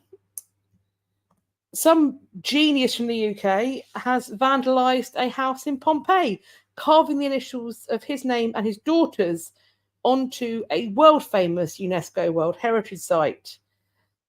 This is a 37-year-old man from Derby who apparently used a blunt object to carve the following letters, JW, LMW and MW, in addition to the date, August 7th. Did so on the frescoed wall of the ancient house of the Vestals, while scrawling the word "My Law." I'm assuming, Lord knows, beside the entrance. Pompeii security staff reported the man to the police, and the public prosecutor's office in the nearby town of Torre Annunziata has opened an investigation. When he was asked to explain, he apparently apologised, saying he wanted to leave a mark of the family's visit on the world-famous UNESCO World Heritage Site. Give me strength. After his arrest, he was mortified. He wanted to leave something there of himself. He apologised for what he did, but he will have to pay. Pompeii is, as we know, one of Italy's most popular tourist sites. It attracts about 4 million visitors a year. The House of the Vestals was once an imposing luxury villa, famous for its water feature in the Roman era. Earlier this year, the Italian Parliament approved tough new fines ranging from 15,000 to 60,000 euros for anyone found guilty of causing damage to the site of historical, cultural or artistic interests. The risk of a hefty fine does not appear to be deterring tourists from leaving their mark. After all, in June, a tourist from Kazakhstan was found carving the letters Ali onto the plaster of Pompeii's House of Say. A Dutch tourist was cited for drawing graffiti on the walls of an ancient Roman villa in Herculaneum. Last summer, a young woman was caught carving a heart into a column of the famous Leaning Tower of Pisa. A Bulgarian national living in Bristol last year carved names into an inner wall at the Colosseum. Why? Why? I will never understand. I will never. It's just, why? Just look with your eyes, not with your hands. Look with your eyes, not with your hands. Don't know. If it was, I don't know how old his daughters were, but if he was drunk with his daughters in a heritage site that is, it requires, it's not always got the most even of walkways.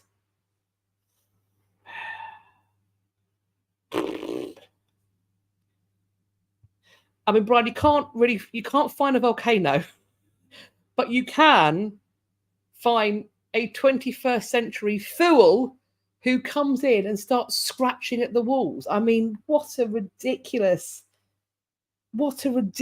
thing to do.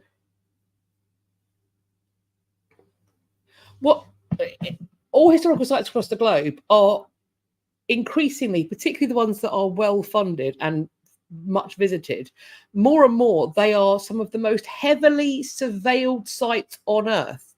You cannot get away with this nonsense because you are on 15 different cameras. You are on 15 different cameras. Yes. Don't lick the history. Look with your eyes, not with your hands. I mean, my 3-year-old understands this. My 3-year-old understands this. Wild to me. Doesn't stop there. A man is under investigation in Spain for pouring water onto ancient cave paintings to get a sharper photo. These cave paintings are thousands of years old, and some genius poured water on them. This is a 39-year-old man from Los Vilares, which is in Jayne, a province of Andalusia in southern Spain. He uploaded photos of wet paintings to Facebook. The paintings affected are in various locations in the Sierra de Jayne mountain range. They are protected on the country's heritage register, and the man is now under investigation for a crime against historical heritage. The officers from the Guardia Civil's Nature Protection Service launched an investigation in May after seeing the photos online. I mean, wasn't even caught on CCTV.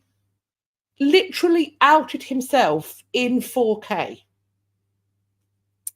The photographs show that water had been poured onto the cave paintings, wetting them in order to see them better and to capture a clearer image.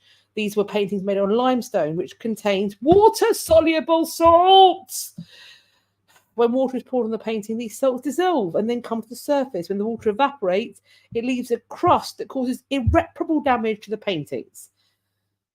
The law enforcement agency, who is responsible for protecting Spain's historical heritage, calls on residents to report any signs of damage to cave paintings. In September, a 22-year-old German man was detained in Florence, accused of damaging a statue in the 16th century Fountain of Neptune in the Piazza della Signora. The tourist, who is not named, we've talked about this, scaled the protective barrier around the monument in the early hours of Monday, posed on the statue while two friends who remained on the other side took photos of him. The police officers witnessed the event on surveillance footage.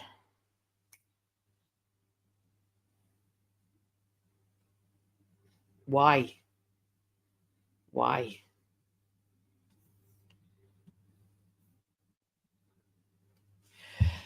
I wonder if vandalising historic sites is enough to get someone banned from the country. I don't know if that's been written into legislation. But yeah, it should be. And also, if you do that, and it should ping when you try and get a visa somewhere else. If you do stuff like this, that would be great, actually. That would be great. that if you do nonsense like this, absolutely fine, whatever, do the fines, but also that should go on a record. So when you apply for a visa, other countries, because they have heritage they want to protect too, should decide whether you should be allowed to come in or not based upon your behaviour. And I think, no, don't let them. Put them on a list. Put them on a list.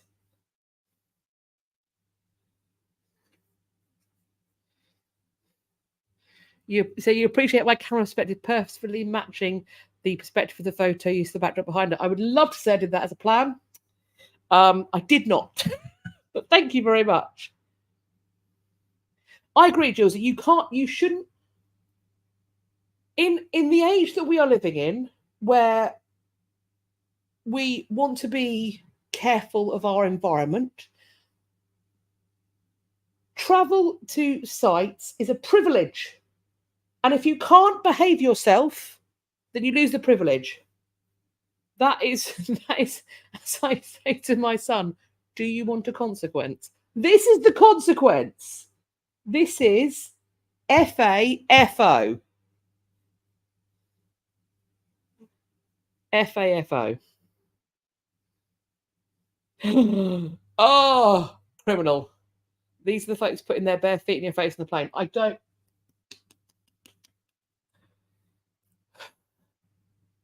Yes.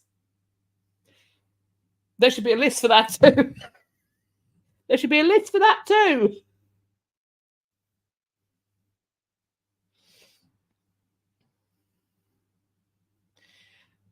Brian, the stuff.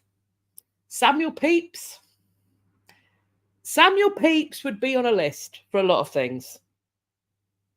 But desecration of sacred and heritage sites on a list immediately. Immediately. Okay. Last but by no means least, we've got one event that I want to show you. This is at the British Library and it's opening later this year. This is a Silk Road oasis, Life in Ancient Dunhuang.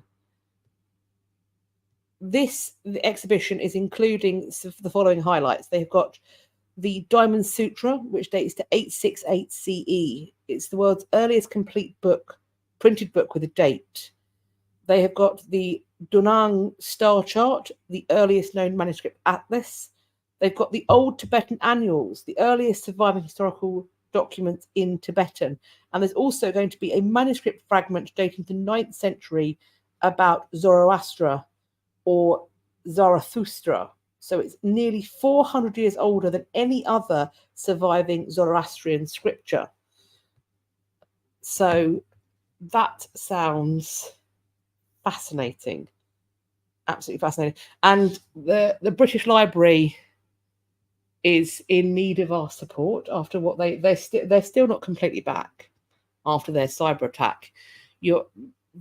The links to their kind of digitized manuscript stuff is still coming back online, and we are months and months out. This was a absolutely devastating and clearly very expensive to try and fix assault on the British Library on their online stuff. So they do, if you're in London, the British Library, their shop is fabulous. They have really cool exhibitions. You can go in for free. Some of the exhibitions are for the most part paid, but you can be in the British Library and you can go and see their massive stack of books in the middle. You can go wander around the shop, the cafe, etc. And you can enter for free. Going into the main exhibition site does cost, but chuck some money at them if you can. Chuck some money at them if you can. So that is what I have for you today. Oh, hello. We've moved. Thank you so much for spending this time with me. Thank you for your attention. And if you are watching the playback, thank you so very much.